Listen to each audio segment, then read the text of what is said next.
तो सबका स्वागत है और जो ओवरवेलमिंग रिस्पांस सब लोगों ने दिखाया है उससे काफी मन प्रसन्न हो गया। सर्वप्रथम तो आप सभी को अधिक या पुरुषोत्तम मास की हार्दिक शुभकामनाएं।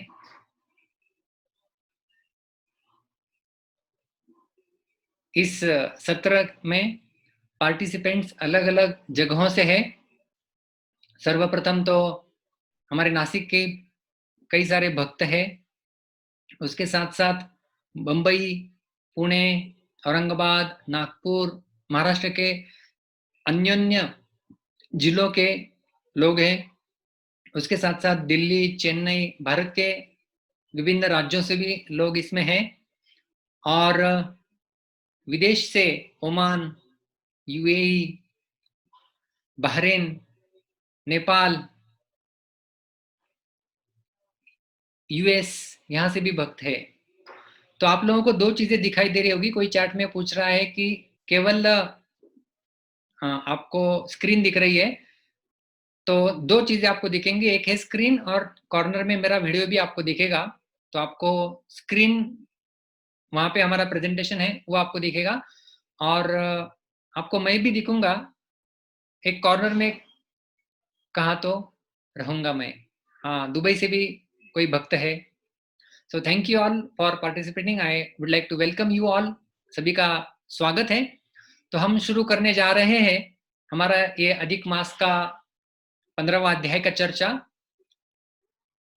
आज के सत्र में हम लोग सर्वप्रथम प्रार्थना से शुरू करेंगे और उसके पश्चात अधिक मास का महत्व देखेंगे और उसमें भी हमने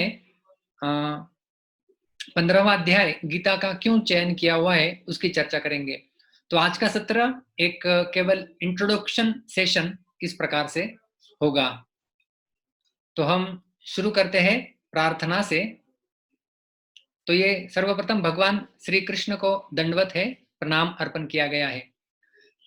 आप सब लोग मेरे साथ देख के बोल सकते हैं, प्रपन्न पारिजाताय तोत्रवेत्रैकपाणये ज्ञान मुद्राय कृष्णाय गीतामृत दुहे नमः।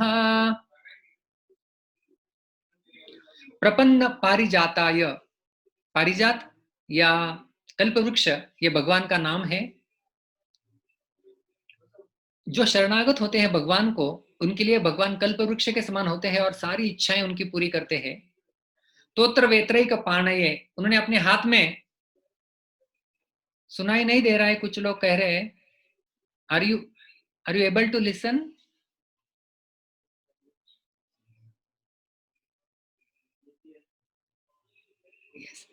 तो सब लोगों को सुनाई दे रहा है। जिनको सुनाई नहीं दे रहा होगा वो अपना इंटरनेट कनेक्शन चेक कर सकते हैं। Thank you. तो तोत्र वेत्रैक पाणये, जिन्होंने अपने हाथ में घोड़ों की लगाम और अंकुश धारण किया हुआ है, वो भगवान। ज्ञान मुद्राय, ज्ञान मुद्रा में भगवान श्री कृष्ण ने अर्जुन को ज्ञान दिया था।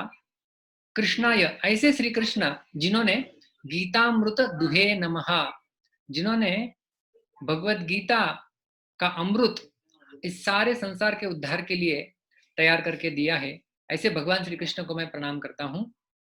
ओम अज्ञानतिमिरान्धस्य ज्ञानाञ्जनशलाकया चक्षुरुन्मीलितं येन तस्मै श्री गुरवे नमः।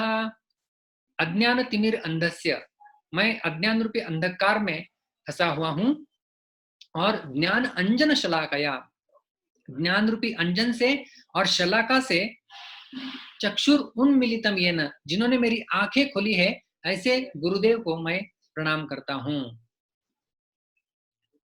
नमः ओम विष्णुपादाय कृष्णप्रेष्ठाय भूतले श्रीमते भक्ति वेदांत स्वामिन इति नामिने। नमस्ते सारस्वते देवे गौरवाणी प्रचारिणे निर्विशेष शून्यवादी पाश्चात्य देशतारिणे। जय श्री कृष्ण चैतन्य प्रभु नित्यानंद श्री अद्वैत गदाधर श्रीवास आदि गौर भक्त वृंद। हरे कृष्ण कृष्ण कृष्ण हरे हरे, हरे राम राम राम हरे हरे। तो ये हमारी प्रार्थना हो गई। तो ये जो अधिक मास है उसके बारे में मैं थोड़ा बताना चाहूंगा। भारत के वशिष्ठ सिद्धांत के अनुसार काल गणना सूर्य और चंद्र इन दोनों के आधार पे की जाती है। तो सूरज को 12 राशियों से गुजरने के लिए लगभग 365 दिन लगते हैं, लेकिन चंद्र को वही भ्रमण करने के लिए 354 दिन लगते हैं, तो लगभग 11 दिन कम। तो दोनों की कक्षा में जो है वो 11 दिन का अंतर आता है। तो उसी प्रकार से लगभग 32 महीने में, मतलब लगभग 2.5 से 3 साल के बीच में एक जो है वो अधिक मास आता है। मतलब चंद्रमा को जो कवर करने के लिए समय लगता है उसे जो है वो एक मास बढ़ जाता है, उसे कहते हैं अधिक मास, या मल मास भी कहा जाता है उसे। तो क्योंकि इस महीने में सूर्य की संक्रांति नहीं होती, आपको पता है हर एक राशि होती, 12 राशियां हैं और उसमें सूरज प्रवेश करता है। तो सूर्य की एक राशि से दूसरे राशि में जाना, एक राशि से दूसरी राशि में जाना उसे संक्रांति कहते हैं। जैसे हम लोग मकर संक्रांति सब लोग जानते हैं। तो मकर संक्रांति होते है कि सूर्य मकर राशि से जब गुजरता होता है तब उसे मकर संक्रांति कहते हैं।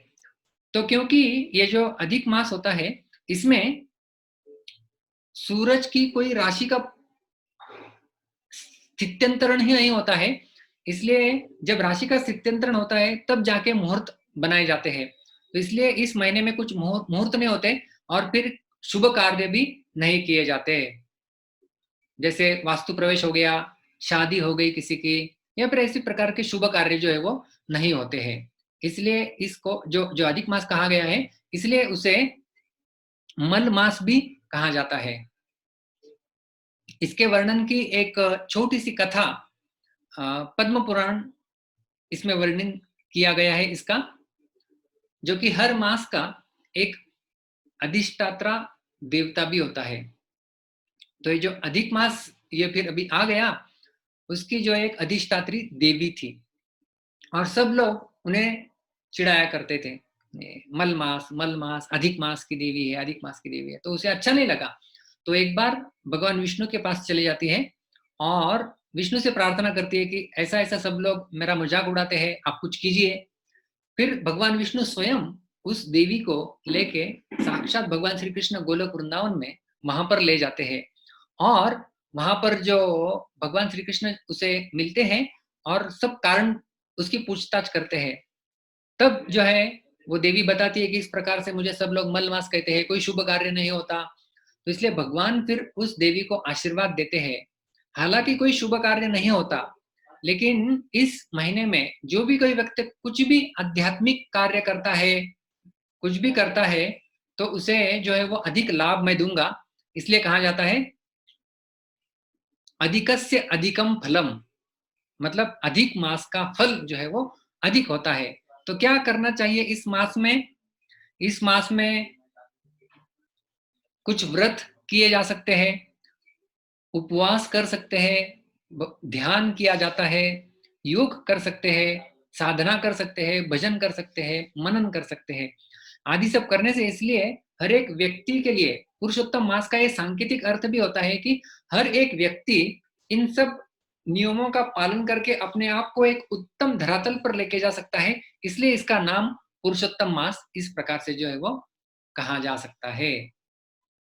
जिस प्रकार से हम लोग देखते हैं बम्पर सेल, बम्पर ऑफर होता है, दीपावली जब आती है तो कई सारे दुकानदार कुछ ऑफर प्रदान करते हैं, इतना आप ले लीजिए, इतना आप लेके जाइए, इतना आप ले सकते हैं,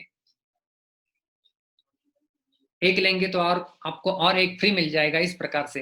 तो पुरुषोत्तम मास में किसी भी आध्यात्मिक गतिविधि का फल जो है वो 16 गुना अधिक होता है, अधिकस्य अधिक फलम, जैसा हमने कहा था। तो फिर क्या करना चाहिए हमने? तो हम लोग जो है वो कुछ कर सकते हैं आध्यात्मिक, लेकिन उसमें भी क्या करना है, इसके लिए श्रीमद् भागवत में बहुत सुंदर एक श्लोक आता है। श्रुतः संकीर्तितो ध्यातः पूजितश्चादृतोऽपि वा नृणां धुनोति भगवान रुचितो जन्मायुता शुभम। इस श्लोक में कहा गया है धुनोति, धो डालते हैं। कौन धोते हैं? रुचितो भगवान, हमारे हृदय में स्थित भगवान धो डालते हैं। किसका? नृणाम, मनुष्यों का। क्या धोते हैं? जन्मायुता शुभम, अनेक हजारों जन्मों में अर्जित किए हुए अशुभ कर्म, इनको वो धो डालते हैं।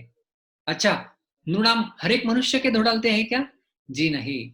जो व्यक्ति पहली पंक्ति में दी हुई कार्यों को करता है, श्रुतः जो भगवान के बारे में सुनता है, संकीर्तितो जो कीर्तन करता है, ध्यातः जो भगवान का ध्यान करता है, पूजितः जो भगवान की पूजा में लगता है, और द्रुतोपिवा जो भगवान का आदर करता है। इस महीने का ऐसा महत्व है कि इसका आदर करना भी बहुत बड़ी बात होती है। एक बार जब पांडवों को भगवान श्री कृष्ण वनवास के दौरान मिले थे, तब युधिष्ठिर महाराज ने उन्हें प्रश्न पूछा कि हम सब लोग इतनी परेशानियों से क्यों गुजर रहे हैं। तब भगवान ने उन्हें उत्तर दिया कि पूर्व में आप लोगों ने इस अधिक मास का अनादर किया था, इसलिए आप लोगों को इतनी सारी कठिनाइयां झेलनी पड़ रही है। तो इसलिए हमें भी हमारे जीवन में कठिनाइयों से मुक्त होना है, तो इस मास का आदर कम से कम करना चाहिए। तो हम लोग क्या कर सकते हैं? जैसा हमने कहा, भगवान के बारे में सुन सकते हैं, कीर्तन कर सकते हैं, कुछ स्तोत्र पढ़ सकते हैं, जैसे दामोदर स्तोत्र है, लक्ष्मी नरसिम्हा कवचम स्तोत्र है, विष्णु सहस्त्रनाम है, आदि को जो है वो पढ़ा जा सकता है, सुना जा सकता है, इनके बारे में बोला जा सकता है। तो हमने सोचा कि क्यों ना हम लोग फिर भगवत गीता के ऊपर चर्चा करें, क्योंकि एक तो अधिक मास है, जो भी करेंगे उसका अधिक फल मिलेगा, और गीता का फल पहले से ही बहुत अधिक मात्रा में बताया गया है। जैसे गीता महात्म्य में शंकराचार्य लिखते हैं, गीता शास्त्रमिदं पुण्यम यः पठेत् प्रयतः पुमान् विष्णोपादमवाप्नोति भय शोकादि वर्जितः। गीता शास्त्रम इदं पुण्यम, जो कोई व्यक्ति ये पुण्यमयी पवित्र गीता शास्त्र को पढ़ता है, अध्ययन करता है, पठेत् प्रयतः पुमान्, प्रयत्न पूर्वक करता है। अभी आप लोगों को तो प्रयत्न करना पड़ रहा होगा। सबसे पहले कुछ बोलना नहीं है, म्यूट अवस्था में ही सुनना है, ये भी एक बहुत बड़ा प्रयत्न होता है। सोना नहीं है, पठेत प्रयतः पुमान, ये सारे प्रयत्न है। विष्णु पादम अवाप्नोति, इसका फल क्या है? विष्णु के धाम को कोई व्यक्ति पा सकता है, जहां पर भय और शोक बिल्कुल नहीं है। और गीता के महात्म्य के बारे में लिखा गया है, मल निर्मोचनम पुंसाम जल स्नानम दिने दिने सकृत गीतामृत स्नानम संसार मलनाशनम। मल निर्मोचनम पुंसाम जल स्नानम दिने दिने, हर दिन, दिने दिने मतलब हर दिन। मल निर्मोचनम, हमारे शरीर को जो मल लग जाता है उसको निर्मोचनम, उसको साफ करने के लिए हम क्या करते हैं? जल स्नानम, हम लोग जल से स्नान करते हैं हर दिन, साफ सफाई करने के लिए शरीर की। उसी प्रकार से सकृत गीतामृत स्नानम संसार मलनाशनम, इस संसार रूपी जो अविद्या, जो हमारे कर्म है, बुरे कर्म, बुरे विचार, इनका जो मल हमारे मन में, हमारे बुद्धि के ऊपर, हमारे आत्मा के ऊपर चढ़ जाता है, उसकी सफाई यदि हमें करनी है तो गीतामृत रूपी स्नान हमें करना होगा। तो हमने सोचा कि अधिक मास में हम लोग अधिक स्नान करेंगे, और वो किस प्रकार का स्नान हम लोग करेंगे? गीता रूपी अध्ययन का स्नान। इसलिए भगवान श्री कृष्ण कहते हैं कि भगवत गीता, ये जो मेरे और कृष्ण के बीच में जो संवाद है, भगवान कृष्ण 18वें अध्याय में कहते हैं, अद्देश्यते च य इमं धर्म्यं संवादमावयोः ज्ञानयज्ञेन तेनाहम् इष्टः स्यामिति मे मतिः। जो अध्ययन करता है, ये जो दोनों के बीच में संवाद है, कृष्ण और अर्जुन के बीच का, वह व्यक्ति ज्ञान रूपी यज्ञ ही कर रहा है, ऐसा हमने समझना चाहिए। तो हम भगवत गीता का तो संपूर्ण अध्ययन करने का हमारा मानस था। पूरे 1 से लेके 18 अध्याय 700 श्लोक गीता के अंदर है, लेकिन एक महीने में तो इतना असंभव है लगभग इतना सब कुछ कर पाना। तो इसलिए हमने सोचा क्योंकि इस महीने का नाम पुरुषोत्तम मास है, तो भगवत गीता का 15वां अध्याय जिसका शीर्षक भी पुरुषोत्तम योग है, क्यों न केवल उस अध्याय के ऊपर चर्चा की जाए।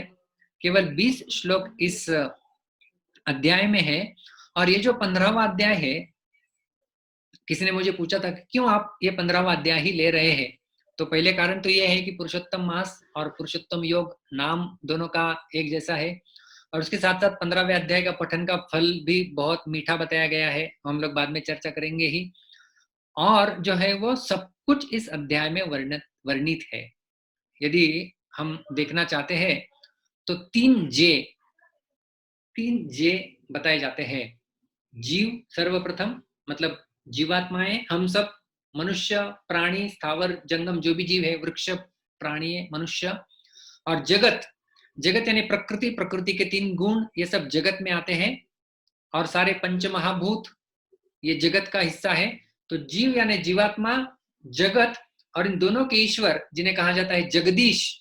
तो इन तीनों जीव, जगत और जगदीश, इन तीनों की विस्तार पूर्वक, स्पष्टीकरण पूर्वक चर्चा भगवान श्री कृष्ण ने इस अध्याय में वर्णन की है।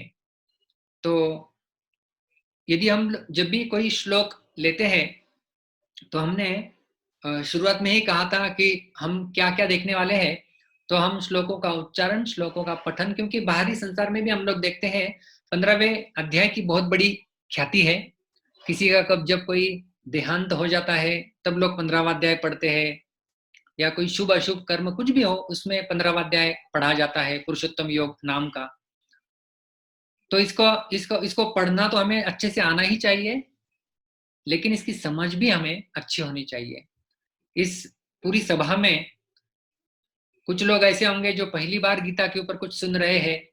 इस सभा में कुछ लोग ऐसे हैं जिनका संपूर्ण अध्याय, कुछ लोगों की संपूर्ण गीता भी कंठस्थ होगी, और कुछ लोग तो ऐसे हैं कि जिन्होंने गीता के ऊपर प्रवचन भी दिया होगा। तो इसलिए सारे प्रकार के जन समुदाय है, और इसलिए कहा जाता है कलयुग में कलौ संगे शक्ति ही। हम सब जब एकत्रित आ जाते हैं तब इसमें शक्ति संचारित होती है, और इसका फल जो है वो और अधिक मात्रा में हमें मिल सकता है। तो इसलिए आप सब गीता प्रेमी जो इस श्रृंखला से जुड़े हुए हैं, आप सबका मैं मनपूर्वक आभार और अभिनंदन व्यक्त करना चाहूंगा। तो जब हम श्लोकों को समझने की बात करते हैं तो श्लोकों को किस प्रकार से समझा जाता है। तो सर्वप्रथम श्लोकों का पद विभाग होता है। एक श्लोक, उसमें आपने देखा होगा 4 पंक्तियां लिखी जाती है। जैसे उदाहरण के तौर पे देखा जाए तो ये भगवद गीता के पहले अध्याय का दूसरा श्लोक है। इसमें 4 पंक्तियां देखती है, उसे 4 पद कहते हैं। दृष्ट्वा तु पांडवानीकं व्यूढ़ं दुर्योधनस्तदा आचार्यम उपसंगम्य राजा वचनम अब्रवीत। पहले अध्याय का श्लोक है, सब लोग जानते होंगे इसलिए मैंने लिया। तो 4 पंक्तियां हैं, इन्हें 4 पद कहते हैं। पहला पद, पहली पंक्ति, दूसरा पद, तीसरा पद, चौथा पद। तो ये है, इसे कहते हैं पद विभाग। तो संस्कृत में शब्दों की संधि होती है। जैसे एक रस्सी है, मुझे दूसरी रस्सी दोनों को जोड़ना है तो मैं दोनों की गांठ बांध देता हूं, उसे कहते हैं संधि। साधारण भाषा में यदि कहें तो हर एक शब्द का अपना अर्थ होता है, उसे कहते हैं शब्दार्थ। उनका उच्चारण भी ठीक से होना चाहिए। हर एक शब्द का उच्चारण स्थान होता है।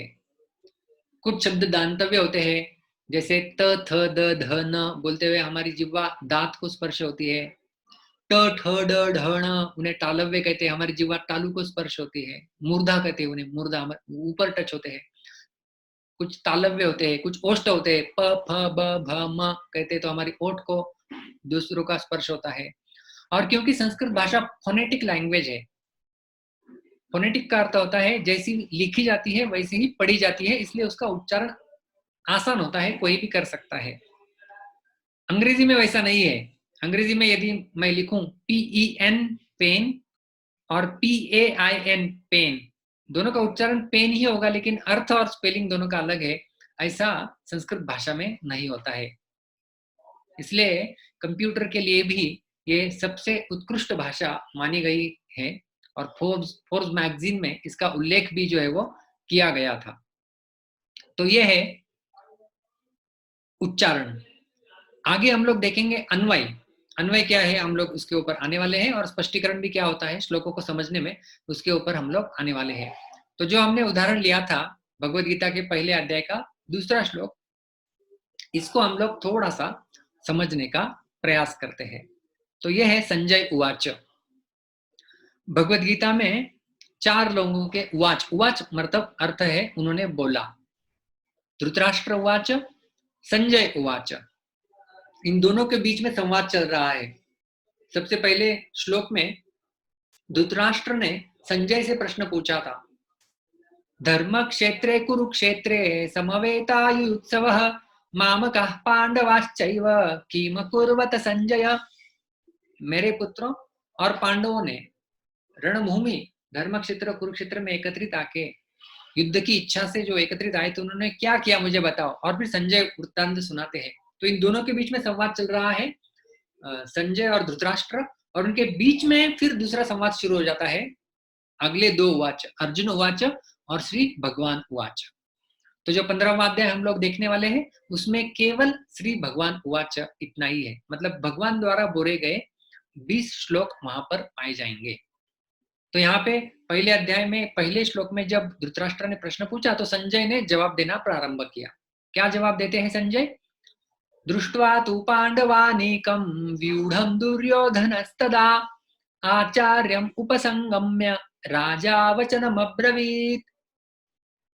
तो ये जो श्लोक यहाँ पर लिया है हमने, तो हम लोग इसका पद विभाग और संधि सर्वप्रथम देखेंगे।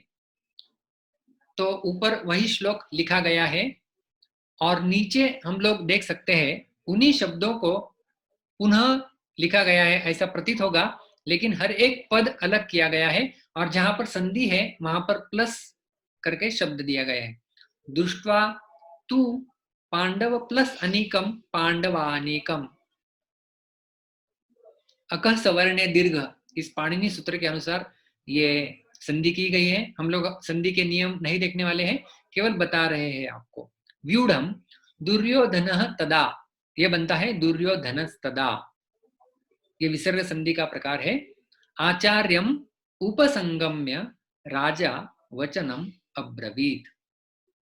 तो हर एक श्लोक में जैसा कि हम लोग जो वाक्य बोलते हैं, मैंने आम खाया, तो इसमें कर्ता होता है। कर्ता कौन? कर्ता, कर्म और क्रियापद हर एक वाक्य में आते हैं।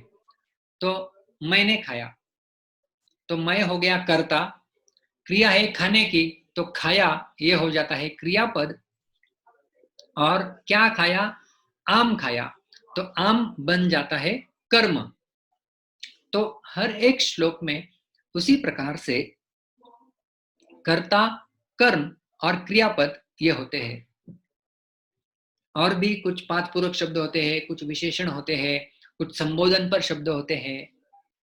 तो जब हम ये समझ लें एक बार कि श्लोक में क्या बोला गया है, क्यों बोला गया है, उसके बारे में थोड़ा भी हम लोग जब समझ जाते हैं, तब जो है हमारा श्लोक को समझना बहुत आसान हो जाता है। तो जैसा कुछ लोगों को तो पता होगा, लेकिन जिन लोगों को इस श्लोक का अर्थ पता नहीं है, अभी हम लोग इसका अन्वय करेंगे। तो सबसे पहले इसमें क्रियापद ढूंढते हैं इस शब्द में, इस श्लोक में। तो क्रियापद है अब्रवीत। तो यहाँ पर आपको लाल टेक्स्ट में सबसे पहले दिख रहा होगा अब्रवीत, यह है क्रियापद।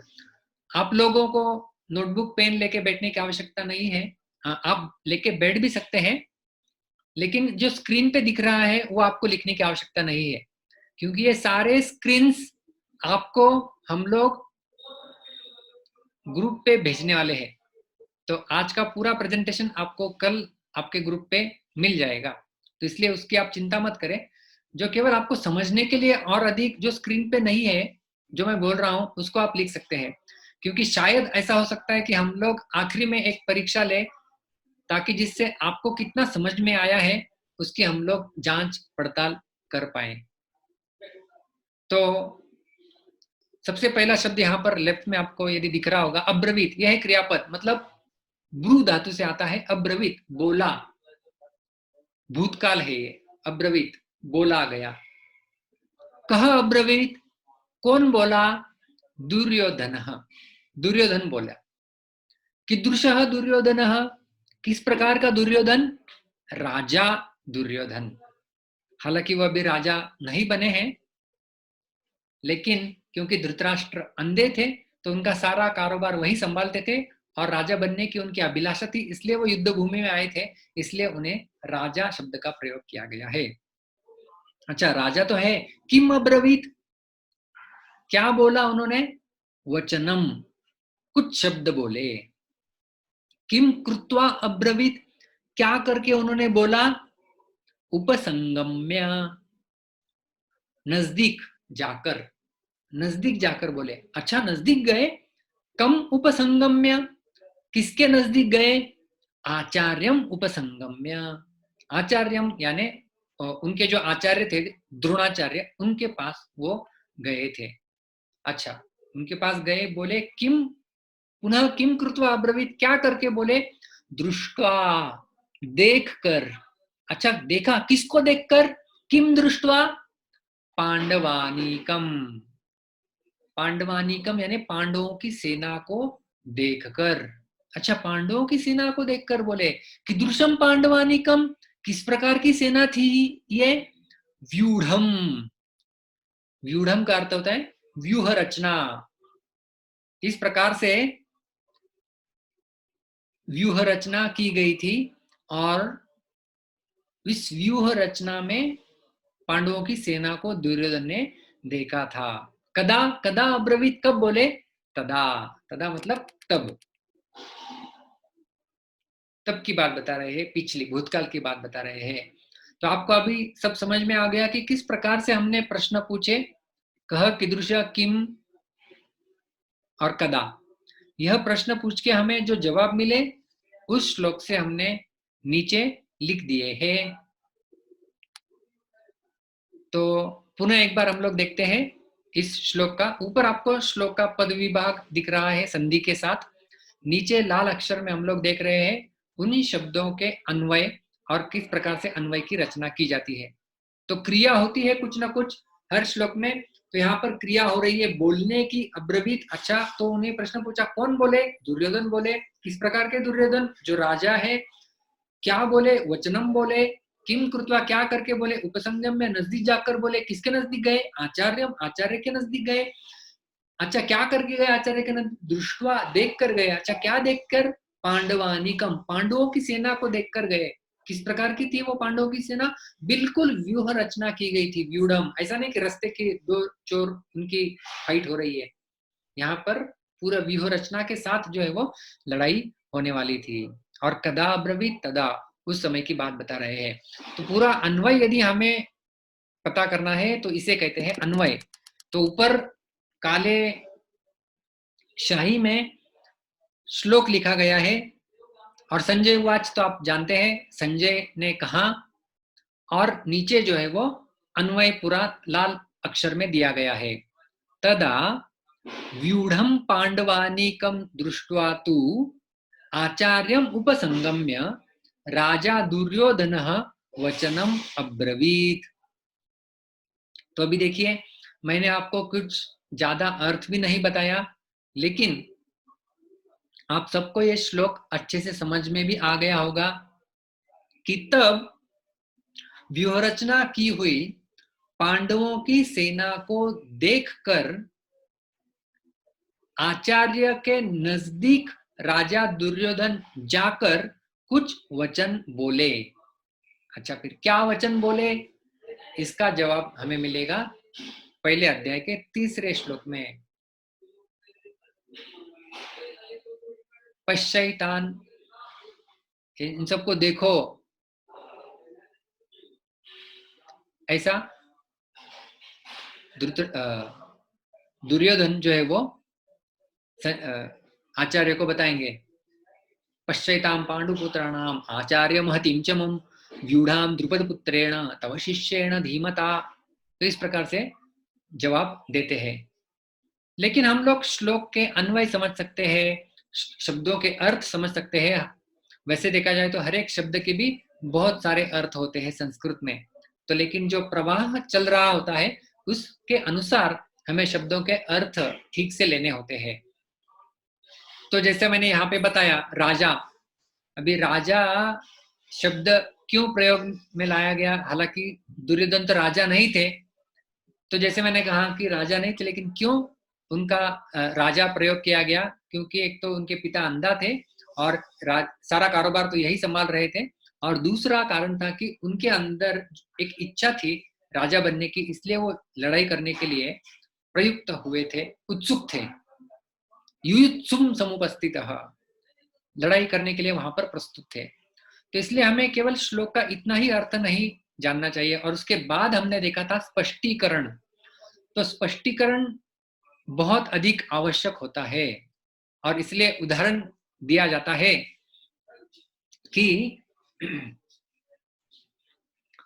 आप लोगों ने भी देखा होगा, आपका कुछ चेस्ट का एक्सरे किया हुआ है और आपको यदि दिया जाए, कुछ किडनी का एक्सरे है, कुछ शरीर के पुर्जे का एक्सरे करके यदि दिया जाए तो क्या होगा, तो उस एक्सरे को हम समझ नहीं पाएंगे ठीक से। तो उसके लिए हमें डॉक्टर चाहिए जो बता सकता है कि यहाँ पर क्या खराबी है शरीर के इस पुर्जे में, और न केवल खराबी, उस खराबी को ठीक करने के लिए इलाज क्या करना है वो भी बता सकते हैं।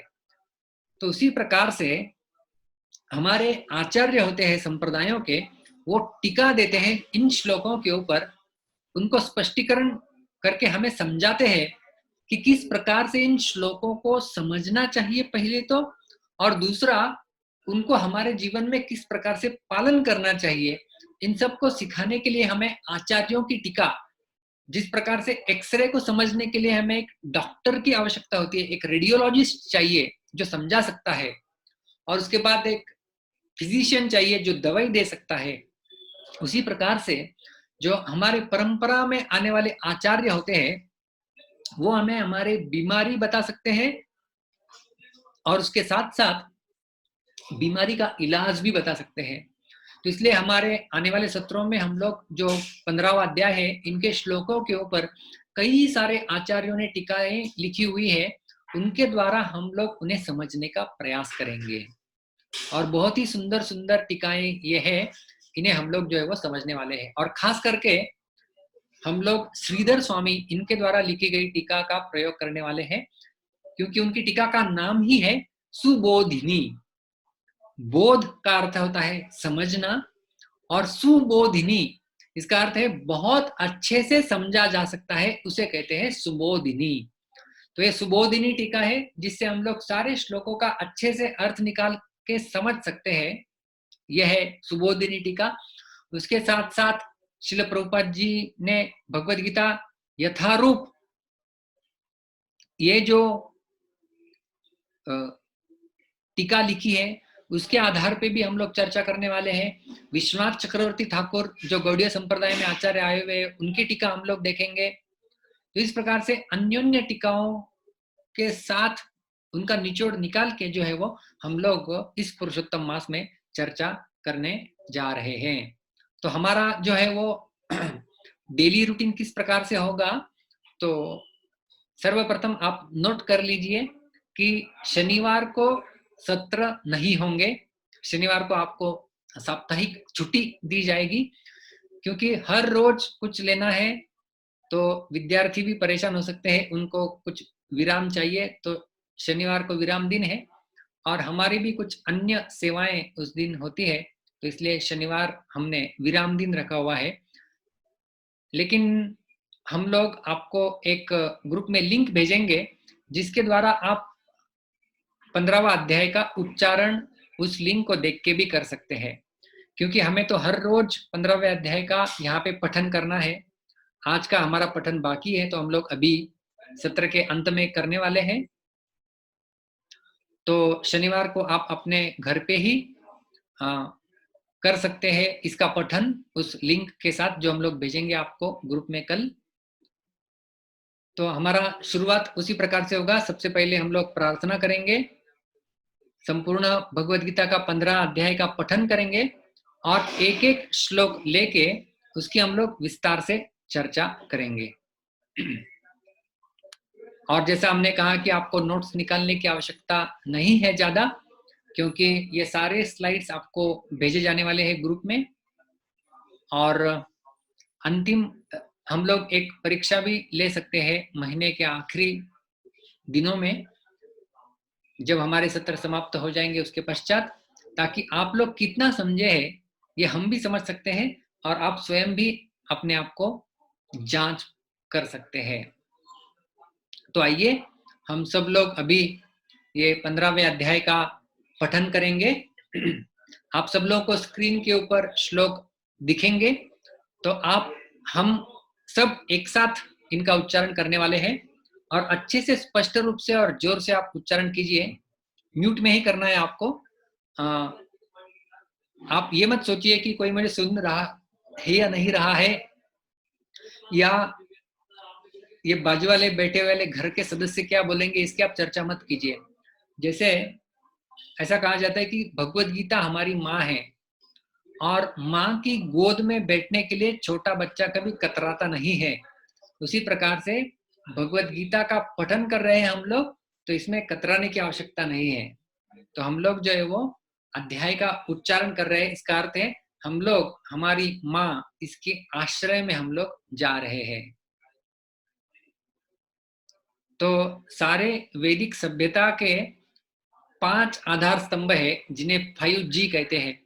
जैसे आप लोग कुछ जो इंटरनेट नेटवर्क इस्तेमाल करते हैं उसमें अभी तक 4G आया हुआ है, कुछ शहरों में 5G भी आ रहा है। तो ये 5G क्या है? गीता, गंगा, गायत्री, गाय और गोविंद, ये है 5G वैदिक सभ्यता के आधार स्तंभ।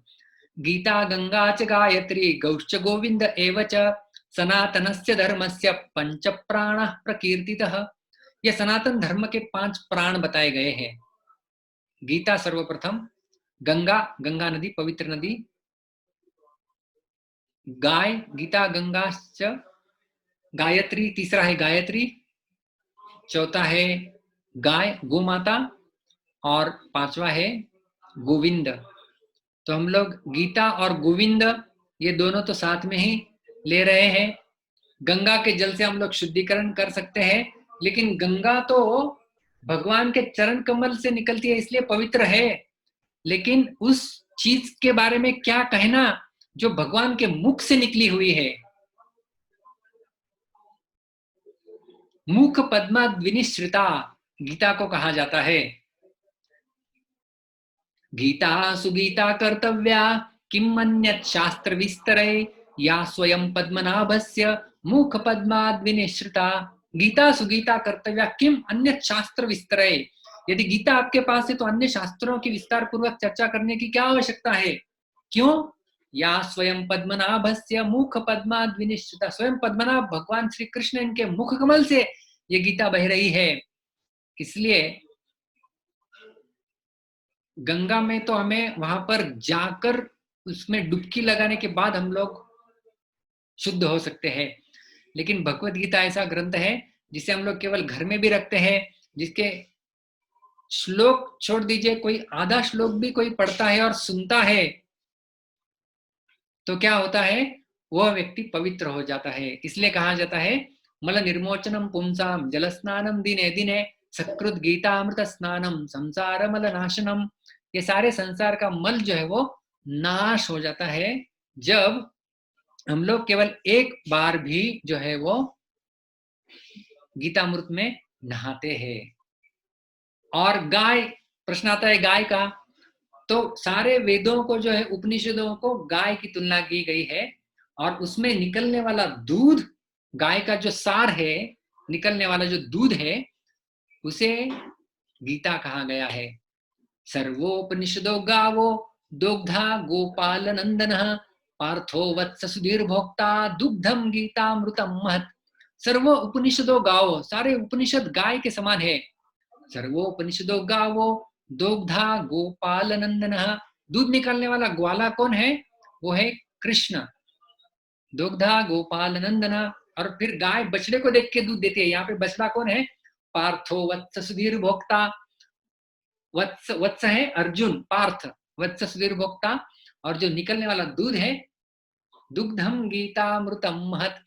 तो इस प्रकार से भगवान श्री कृष्ण ग्वाले के समान है, गाय सारे उपनिषदों के समान है, और अर्जुन वत्स एक गाय के बछड़े के समान है, और निकलने वाला दूध आज आपके घर तक जो है वो पहुंच रहा है इस कलयुग में भी। हालांकि भगवत गीता 5000 वर्ष पूर्व बताई गई है। तो ये ऐसा दूध है, आप एक दिन दूध को फ्रिज में नहीं रखेंगे तो खराब हो जाएगा। तो इसी प्रकार से ये ऐसा दूध है जिनको जिस जिस दूध को हमारी आचार्यों की परंपरा ने बचा के रखा है और हम तक पहुंचाने का काम किया हुआ है।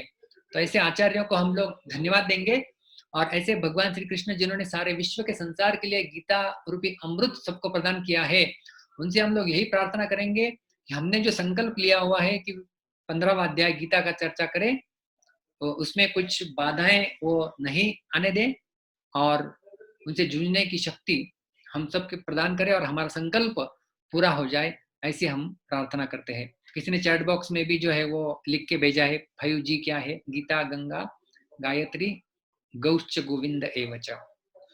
तो जैसा मैं ये सब कैसे बताया, तो जब हम लोग उच्चारण कर रहे हैं तो हम लोग माँ की गोद में जा रहे हैं, ऐसा समझना है, और उसको अनुभव करना है।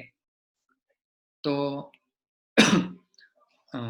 यहाँ पर आपको स्क्रीन में दिखेंगे, आप सब लोग साथ में बोलेंगे।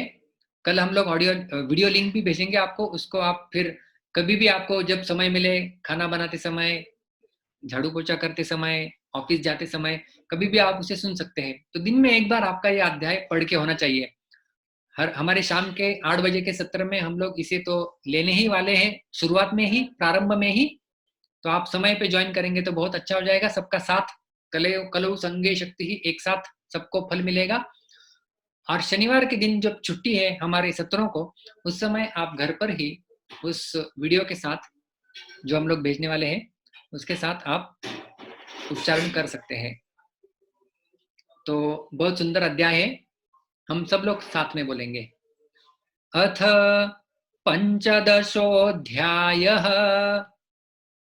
श्रीभगवानुवाच ऊर्ध्वमूलम् अधः शाखम् अश्वत्थं प्राहुरव्ययम् छन्दांसि यस्य पर्णानि यस्तं वेद स वेदवित् अधश्चोर्ध्वं प्रसृतास्तस्य शाखा गुणप्रवृद्धा विषयप्रवालाः अधश्च मूलान्यनुसन्ततानि कर्मानुबन्धीनि मनुष्यलोके न रूपमस्येह तथोपलभ्यते नान्तो न चादिर्न च सम्प्रतिष्ठा अश्वत्थमेनं सुविरूढमूलम् असङ्गशस्त्रेण दृढेन छित्त्वा ततः पदं तत्परिमार्गितव्यं यस्मिन् गता न निवर्तन्ति भूयः तमेव चाद्यं पुरुषं प्रपद्ये यतः प्रवृत्ति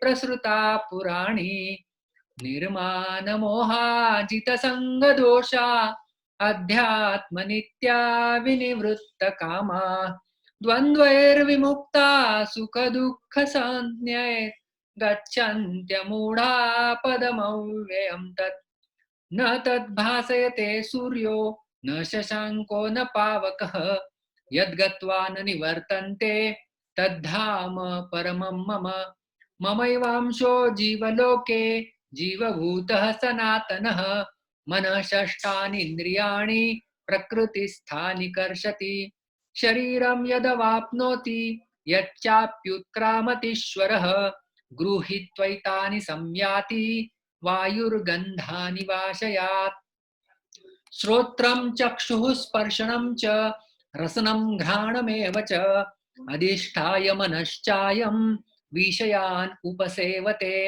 उत्क्रामन्तं स्थितं वापि भुञ्जानं वा गुणान्वितं विमूढानानुपश्यन्ति पश्यन्ति ज्ञानचक्षुषः यतन्तो योगिनश्चैनं पश्यन्त्यात्मन्यवस्थितं यतन्तोऽप्यकृतात्मानो नैनं पश्यन्त्यचेतसः यदादित्यगतं तेजो जगद्भासयतेऽखिलं यच्चन्द्रमसि यच्चाग्नौ तत्तेजो विद्धि मामकम् गामाविश्य च भूतानि धारयाम्यहम् ओजसा पुष्णामि चौषधी सर्वा सोमो भूत्वा रसात्मकः अहं वैश्वानरो भूत्वा प्राणिनां देहमाश्रितः प्राणापान समायुक्तः पचाम्यन्नं चतुर्विधं सर्वस्य चाहं हृदि सन्निविष्टो मत्तः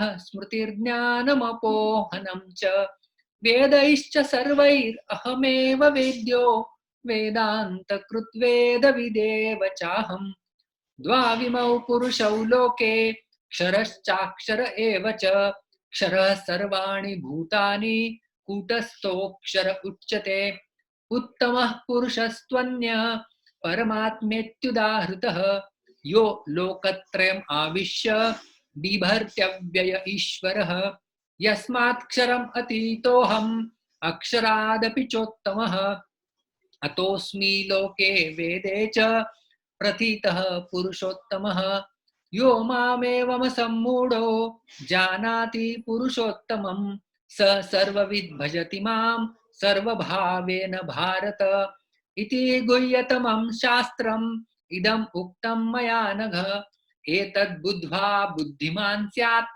कृतकृत्यश्च भारत ओम तत्सदिति श्रीमद्भगवद्गीतासु उपनिषत्सु ब्रह्मविद्यायां योगशास्त्रे श्रीकृष्णार्जुनसंवादे पुरुषोत्तमयोगो नाम पंचदशोऽध्यायः। श्रीकृष्णार्पणमस्तु। हरे कृष्णा। इस प्रकार से हमारा उच्चारण हो गया है। किसी का कोई प्रश्न है तो आप लोग पूछ सकते हैं। आप लोग चैट बॉक्स में लिख सकते हैं।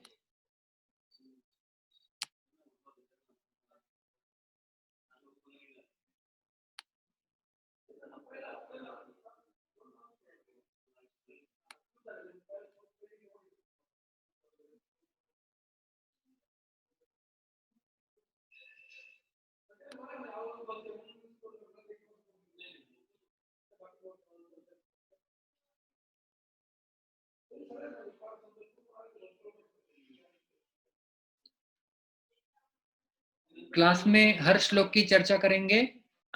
जी हाँ, क्लास में हम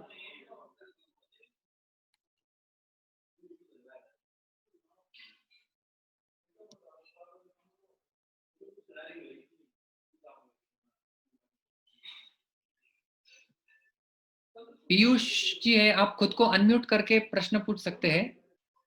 पीयूष जी हैंड रेज कर रहे हैं, आपको खुद को अनम्यूट करना होगा। हरे कृष्णा प्रभु। हाँ, हरे Krishna. Yes, Prabhu, I typed the question also, and some other devotees also typed the question. The last slide, what is the meaning and why do we chant it? If you can kindly explain that, Prabhu. What is the meaning and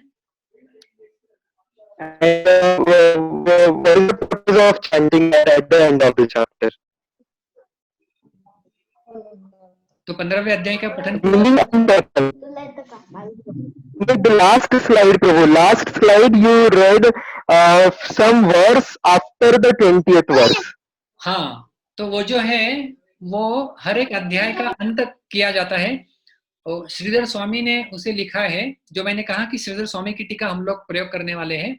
तो श्रीधर स्वामी का योगदान यह है कि श्रीधर स्वामी ने सारे अध्यायों को नाम भी दिया है। जैसे हम लोग पढ़ते हैं ना, पहले अध्याय का नाम है अर्जुन विषाद योग, दूसरे अध्याय का नाम है सांख्य योग, तीसरे अध्याय का नाम है कर्म योग।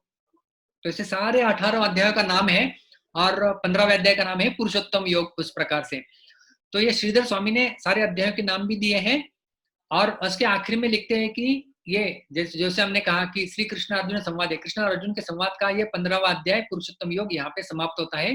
फिर अगला 16वां अध्याय दैवासुर संपद विभाग योग शुरू होगा। तो ये श्रीधर स्वामी का योगदान है। हर अध्याय के समाप्ति में वो जो है वो इस प्रकार से समाप्ति पद लिखते हैं, और हर अध्याय के प्रारंभ में उन्होंने एक श्लोक दिया हुआ है, उसकी हम लोग चर्चा करेंगे। हर अध्याय के प्रारंभ में वो एक श्लोक देते हैं जिसके द्वारा हम लोग संपूर्ण अध्याय का सार क्या है वो जान सकते हैं।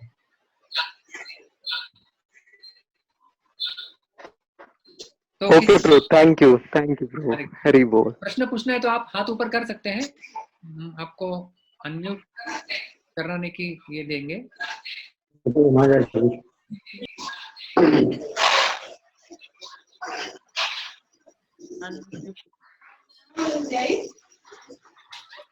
लिंक मागा तुझी मीटिंग साठी लिंक। यस, किसी का और कुछ प्रश्न है? हरे कृष्णा प्रभु जी। हरे कृष्णा। हाँ प्रभु जी, जैसे हमको संस्कृत प्रॉपर नहीं आती है और हम रीडिंग करते जैसे भागवतम या भगवत गीता, तो वो कर सकते हैं? जो संस्कृत नहीं पढ़ पाते।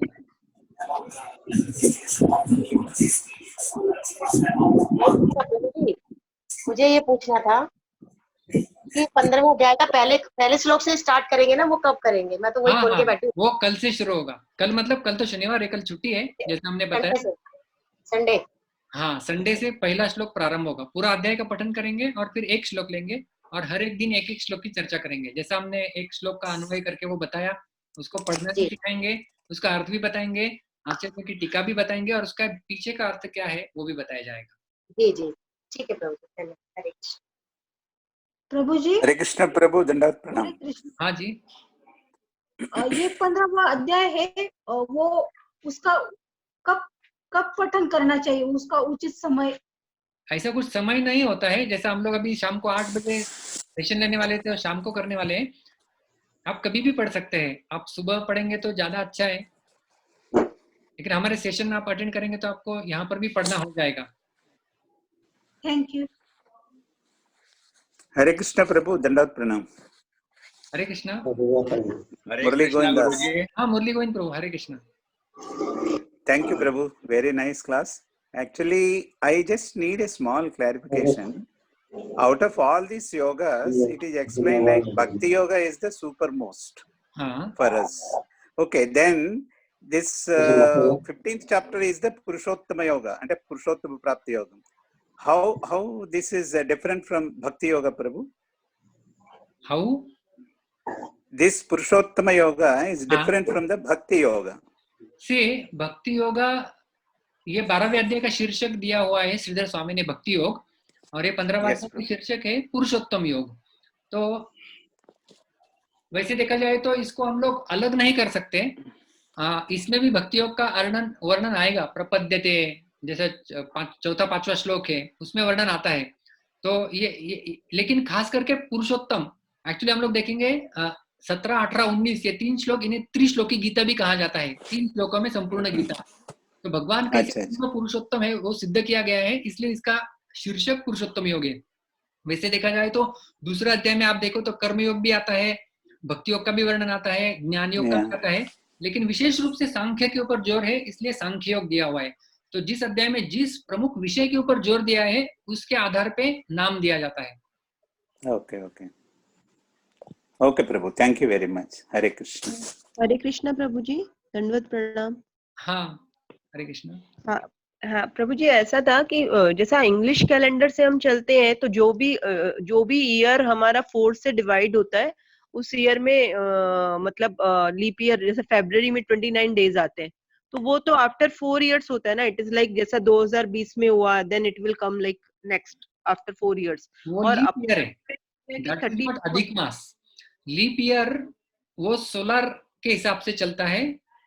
हाँ। और ये जो हमारा वो फरवरी महीने का कैलकुलेशन है उनका 29 का। हाँ। ये जो अधिक मास है वो चंद्रमा के कैलकुलेशन के हिसाब से होता है। ओके, जैसे मैंने शुरुआत में बताया। वही मुझे ना थोड़ा कंफ्यूज हो रहा था, क्योंकि अभी तक है ना इतना अधिक मास का नॉलेज नहीं था। बचपन से लीप ईयर तो पढ़ते ही आ रहे हैं, 29 फरवरी में डेज होता है, तो फिर मैंने सोचा कि मेरे को आज तक यही समझ आता था कि अधिक मास भी 4 साल में ही होता रहेगा, नहीं, क्योंकि नहीं, वो एक नहीं, अधिक मास ऐसा 4 साल में आता है ऐसा नहीं है। जैसे हमने कहा 32 महीने में एक बार आता है और अलग अलग महीने में आता है। इस बार अधिक अश्विन, जब हाँ आषाढ़ में अधिक महीना आता है तब जगन्नाथ जी का कलेवरम होता है, नव कलेवरम जगन्नाथपुरी में। हाँ जब हाँ आषाढ़ महीने में अधिक महीना आता है तब वो कलेवर वहां पर महोत्सव किया जाता है। जगन्नाथ जी के विग्रह नए बनाए जाते हैं।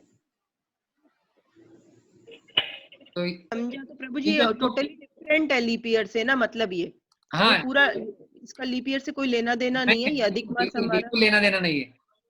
हाँ हरे कृष्ण गुरुजी। हरे कृष्णा, कौन बोल रहा है? मैं मुंबई से डॉक्टर गुप्ता बोल रहा हूँ। हाँ, हरे कृष्णा, बोलिए गुप्ता जी। हरे कृष्ण गुरुजी। ये भगवत गीता के 18 अध्याय पुरुषोत्तम जी ने भगवान ने कृष्ण जी को बताए हैं, कृष्ण जी ने अर्जुन को बताए हैं। और ये पुरुषोत्तम तो खाली 15वें अध्याय को ही क्यों हम पुरुषोत्तम कहते हैं, और ये पुरुषोत्तम अध्याय का ये पुरुषोत्तम मास से क्या संबंध है? जैसा आप प्रवचन में हमने बताया कि देखो गीता का कोई भी अध्याय आप पढ़ सकते हैं, लेकिन ये सबसे छोटा अध्याय है। और जैसे हमने कहा कि इसमें तीनों जीव, जगत और जगदीश, इन तीनों का वर्णन किया गया है, इसलिए हमने इस अध्याय का चयन किया है। और फलश्रुति दी जाती है, हर एक अध्याय की भी अलग से पुराणों में फलश्रुति दी जाती है। तो इस अध्याय की फलश्रुति दी गई है कि जो इस ज्ञान को जो जानता है उसे भगवान के प्रति भक्ति प्राप्त होती है। और जो रही बात नाम की, तो भगवान पुरुषोत्तम कैसे है, श्रेष्ठ, उसका पे किया गया है, इसलिए इस अध्याय का शीर्षक पुरुषोत्तम योग है। अर्चित पाणी देऊन मग हरे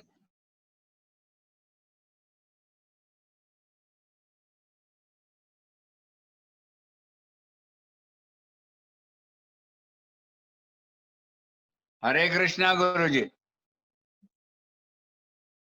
बोल दे। हरे कृष्णा प्रभु जी। हाँ प्रभु जी, ठीक है प्रभु जी। हमको यस,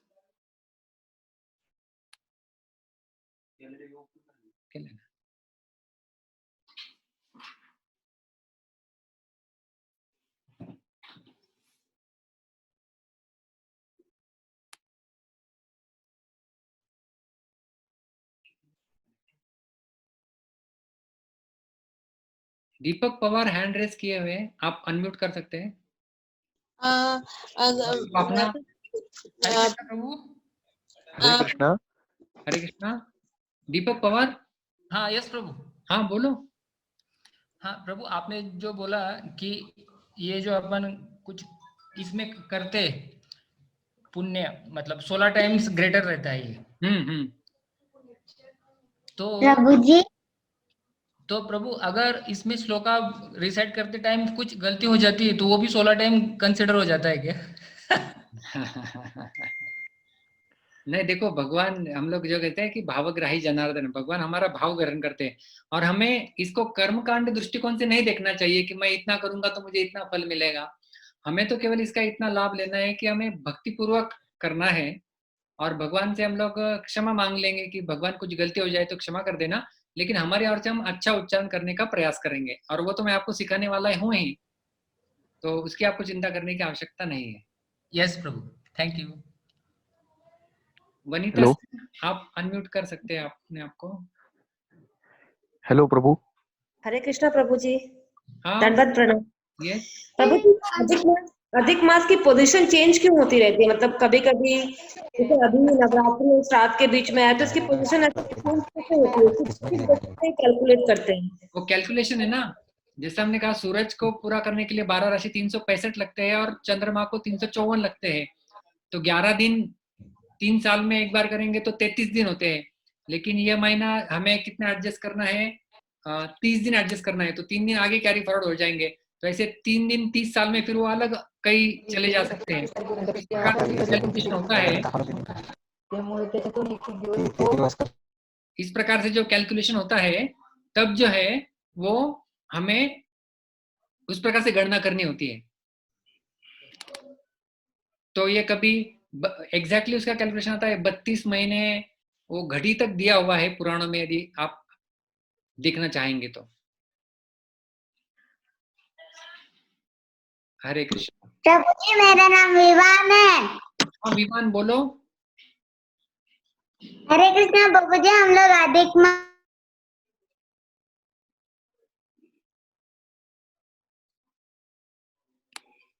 प्रभु जी, आप इसका जो चैप्टर अभी आपने थोड़ा पढ़ाया, उसका आप इंग्लिश ट्रांसलेशन देंगे क्या? इंग्लिश ट्रांसलेशन क्या चीज का? आपने जो श्लोक पढ़ाया ना, उसको रिवीजन करने के लिए इंग्लिश ट्रांसलेशन हम स्लाइड्स आपको भेजेंगे। अच्छा, स्लाइड्स भेजेंगे। All slides you will get next day. Okay, slides will get tomorrow. अच्छा ठीक है। उसका मीनिंग नहीं भेजेंगे? श्लोकों का मीनिंग? हाँ हाँ हाँ, श्लोकों का मीनिंग आपको भगवत गीता में मिल जाएगा। आपके पास गीता नहीं है? हाँ गीता है हमारे पास, ठीक है, मिल जाएगा आपको। ठीक है, okay, thank you. Hare Krishna. मत करना प्रभु जी। प्रभु जी मैं विवान हूँ। हाँ बोलो विवान। प्रभु जी हम लोग अधिक मास में अच्छी चीजें क्यों नहीं कर सकते? अच्छी चीजें नहीं कर सकते क्योंकि अच्छी चीजें तो, आध्यात्मिक चीजें तो सबसे अच्छी ही है, लेकिन जो सूर्य की संक्रांति के हिसाब से मुहूर्त बनते हैं, और कई सारी चीजों को करने के लिए मुहूर्त की आवश्यकता होती है। उपनयन संस्कार हो गया, शादी का संस्कार हो गया, आपने देखा होगा उनके लिए मुहूर्त की आवश्यकता होती है, तो वो मुहूर्त में की जाती है। लेकिन आध्यात्मिक कार्यों के लिए, क्योंकि ये भगवान से संबंधित कार्य है, इनको मुहूर्त की आवश्यकता नहीं होती है। जैसे नाम जप करने के लिए कहा गया है तत्रार्पिता नियमिता स्मरणे न कालः, तो भगवान का नाम हम लोग कभी भी ले सकते हैं, उसके लिए मुहूर्त की आवश्यकता नहीं होती है। तो इसलिए अधिक मास में हम लोग भगवान का नाम अधिक ले सकते हैं। जैसे हमने कहा अधिकस्य अधिकम फलम, इसका फल अधिक मिलता है। ठीक है, धन्यवाद प्रभु जी। हरे कृष्णा। अभंग कलंत्री। तो हम लोग अभी मीटिंग एंड कर रहे हैं। प्रभु जी मैं अभंग बोल। अभंग। हाँ बोलो अभंग। प्रभु जी अब सौराष्ट्र आप लोग घुसते। हरे कृष्णा। चौराष्टकम का मतलब क्या है? चौराष्टकम का चौराष्टकम, चौराग्रगण्याष्टकम ये है, ये भी पढ़ सकते हैं आप। भगवान श्री कृष्ण कैसे चोरों में शिरोमणि है और वो क्या क्या चुराते हैं, इसका वर्णन इसमें किया गया है, तो उसे भी पढ़ सकते हैं इस महीने में। आप भगवान को दिया दिखा सकते हैं, तुलसी को जल अर्पण कर सकते हैं, तुलसी की प्रदक्षिणा कर सकते हैं, यदि संभव है तो मंदिर की प्रदक्षिणा कर सकते हैं, दान कर सकते हैं। प्रभु जी इसके लिए अपन दामोदर,